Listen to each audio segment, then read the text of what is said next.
ಎಲ್ಲರಿಗೂ ನಮಸ್ಕಾರ. ಇವತ್ತು ನಾನು ನಿಮಗೆ ಸಿಂಪಲ್ ಆಗಿ ಒಂದು ಬ್ರೆಡ್ನಿಂದ ಮಾಡುವಂಥ ಗುಲಾಬ್ ಜಾಮೂನ್ ರೆಸಿಪಿನ ತೋರಿಸ್ತಾ ಇದ್ದೀನಿ. ವಿಡಿಯೋ ಇಷ್ಟವಾದಲ್ಲಿ ಫ್ರೆಂಡ್ಸ್ ಆ್ಯಂಡ್ ಫ್ಯಾಮಿಲಿಗೆ ಶೇರ್ ಮೂಲಕ ಸಪೋರ್ಟ್ ಮಾಡಿ. ಈಗಾಗಲೇ ನನ್ನ ಚಾನಲಲ್ಲಿ ಒಂದು ಗುಲಾಬ್ ಜಾಮೂನ್ ರೆಸಿಪಿ ತುಂಬ ವೈರಲ್ ಆಗಿ ತುಂಬ ಎಲ್ಲರಿಗೂ ಇಷ್ಟ ಆಗಿದೆ. ಸೊ ಇದು ಕೂಡ ನಿಮಗೆ ಇಷ್ಟ ಆಗ್ಬೋದು ಅಂತ ನಾನು ಭಾವಿಸ್ತೀನಿ. ಫಸ್ಟಿಗೆ ಬ್ರೆಡ್ಡನ್ನು ತೆಗೆದುಕೊಳ್ಳಿ. ಒಂದು 5 ಆದರೂ ತಗೊಳ್ಳಿ, 10 ಆದರೂ ತೆಗೆದುಕೊಳ್ಳಿ, ಎಷ್ಟು ಬೇಕು ಅಷ್ಟನ್ನು ನೀವು ತೆಗೆದುಕೊಳ್ಳಿ. ಫಸ್ಟ್ ಮಾಡ್ತಿದ್ದೀರಾ ಅಂದರೆ ಸ್ವಲ್ಪನೇ ಮಾಡ್ಕೊಳ್ಳಿ. ಒಂದು 10 ಬ್ರೆಡ್ ಅಥವಾ ಒಂದು 5 ಬ್ರೆಡ್ದು ಮಾಡ್ಕೊಳ್ಳಿ. ಸೊ ನಾನು ಇದರ ಬ್ರೆಡ್ದು ಸೈಡ್ದೆಲ್ಲ ಬ್ರೌನ್ ಕಲರ್ದೆಲ್ಲ ಕಟ್ ಮಾಡಿ ತೆಗೆದುಕೊಳ್ತಾ ಇದ್ದೀನಿ.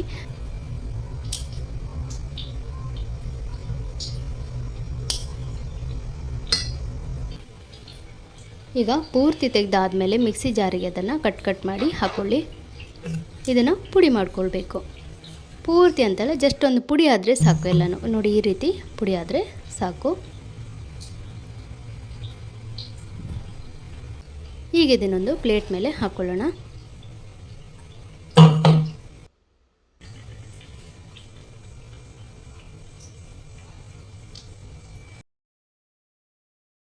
ನಾನಿಲ್ಲಿ ಅಮೂಲ್ ಅವ್ರದ್ದು ಹಾಲಿನ ಪುಡಿನ ಹಾಕ್ಕೊಳ್ತಾ ಇದ್ದೀನಿ. 10 ರೂಪಾಯಿ ಪ್ಯಾಕೆಟ್ ಬರುತ್ತೆ, ಅದನ್ನು ಪೂರ್ತಿಯಾಗಿ ಹಾಕ್ಕೊಳ್ಳಿ. ಅಥವಾ ಒಂದು 2 ಸ್ಪೂನ್ ಹಾಕಿದ್ರೂ ಸಾಕು, ಟೇಸ್ಟ್ ಚೆನ್ನಾಗಿರುತ್ತೆ ಅಂತ ಅಷ್ಟೇ. ಈಗ ಸ್ವಲ್ಪ ಹಾಲು ಹಾಕಿಬಿಟ್ಟು ನಾನು ಮಿಕ್ಸ್ ಮಾಡ್ಕೊಳ್ತೀನಿ.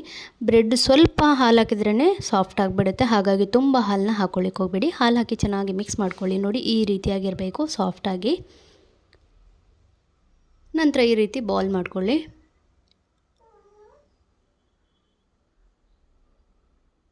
ಈಗ ಇದೇ ರೀತಿ ಬಾಲ್ ಮಾಡ್ಕೊಂಡು ಸೈಡಿಗೆ ಇಟ್ಕೊಳ್ಳಿ. ಇಲ್ಲಿ ನಾನು 1 ಕಪ್ ಆಗೋಷ್ಟು ಸಕ್ಕರೆ, ಟೋಟಲ್ ನಾನು ಇಲ್ಲೊಂದು 1.5 ಕಪ್ ಆಗೋಷ್ಟು ಸಕ್ಕರೆನ ಹಾಕ್ಕೊಂಡಿದ್ದೀನಿ. 1.5 ಕಪ್ಪಿಗೆ ನಾನು 3 ಕಪ್ ಆಗೋಷ್ಟು ನೀರನ್ನು ಹಾಕ್ಕೊಂಡಿದ್ದೇನೆ. ಈಗ ಇಲ್ಲಿ ಏಲಕ್ಕಿ ಪುಡಿ ಇದ್ದರೆ ಹಾಕ್ಕೊಳ್ಳಿ, ಅಥವಾ ಇಡೀ ಏಲಕ್ಕಿ ಇದ್ದರೆ ಜಜ್ಜಿ ಹಾಕ್ಕೊಳ್ಳಿ. ಈಗ ಒಂದು ಸಲ ಚೆನ್ನಾಗಿ ಮಿಕ್ಸ್ ಮಾಡ್ಕೊಳ್ಳಿ. ಇದು ಪೂರ್ತಿ ಕರಗಿ ಒಂದು ಪಾಕ ಆದರೆ ಸಾಕು, ಒಂದು 2 ಎಳೆ ಪಾಕ ಆದರೆ ಸಾಕು. ಈಗ ಲೋ ಫ್ಲೇಮಲ್ಲಿ ಎಣ್ಣೆ ಬಿಸಿಗಿಟ್ಟಿದ್ದೆ. ಈಗ ಮಾಡಿ ಇಟ್ಕೊಂಡಿರೋಂಥ ಗುಲಾಬ್ ಜಾಮೂನ್ ಬಾಲ್ಸ್ ಎಲ್ಲ ಇದಕ್ಕೆ ಹಾಕ್ಕೊಳ್ತಾ ಇದ್ದೀನಿ. ಇದನ್ನು ಆದಷ್ಟು ನೀವು ಸ್ವಲ್ಪ ಲೋ ಫ್ಲೇಮಲ್ಲಿ ಫ್ರೈ ಮಾಡ್ಕೊಳ್ಳಿ.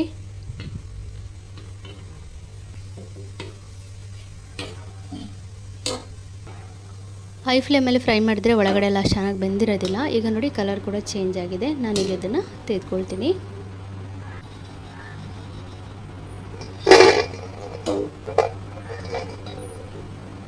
ಈಗ ನಾವು ಪಾಕ ಮಾಡಿ ಇಟ್ಕೊಂಡಿದ್ವಲ್ಲ, ಅದು ಬಿಸಿ ಇರುವಾಗಲೇ ಹಾಕ್ಕೊಳ್ಳಿ. ನಾವು ನಾರ್ಮಲ್ ಮೈದಾ ಹಿಟ್ಟಿಂದೆಲ್ಲ ಮಾಡ್ತೀವಲ್ಲ, ಆ ರೀತಿ ಅಲ್ಲ. ಇದು ಸ್ವಲ್ಪ ಹೀರ್ಕೊಳ್ಳೋಕ್ಕೆ ಹೊತ್ತು ತೆಗೆಯುತ್ತೆ, ಹಾಗಾಗಿ ಒಂದು ಕುದಿ ಬರೆಸ್ಕೊಳ್ಳಿ ನೀವು ಇದನ್ನು. ಸೊ ನೋಡಿ, ಇಷ್ಟಾದರೆ ಸಾಕು. ನಂತರ ಕೆಳಗೆ ಇಳಿಸ್ಬಿಡಿ. ನೋಡಿ ಎಷ್ಟು ಚೆನ್ನಾಗಿ ಒಳಗಡೆ ಯಾವುದೇ ರೀತಿ ಗಂಟಿಲ್ಲದೆ ಎಷ್ಟು ಚೆನ್ನಾಗಿ ಬಂದಿದೆ ಅಂತ ನೋಡಿದ್ರಲ್ಲ. ನಿಮಗೆಲ್ಲರಿಗೂ ಈ ರೆಸಿಪಿ ಇಷ್ಟ ಆಗಿದೆ ಅಂತ ನಾನು ಭಾವಿಸ್ತೀನಿ. ನೀವು ಯಾರಾದರೂ ಟ್ರೈ ಮಾಡಿದರೆ ನನ್ನ ಜೊತೆ ಫೋಟೋ ಶೇರ್ ಮಾಡೋದನ್ನು ಮರಿಬೇಡಿ. ಸಿಗೋಣ ಮತ್ತೊಂದು ರೆಸಿಪಿಯೊಂದಿಗೆ. ಅಲ್ಲಿವರೆಗೂ ಧನ್ಯವಾದ.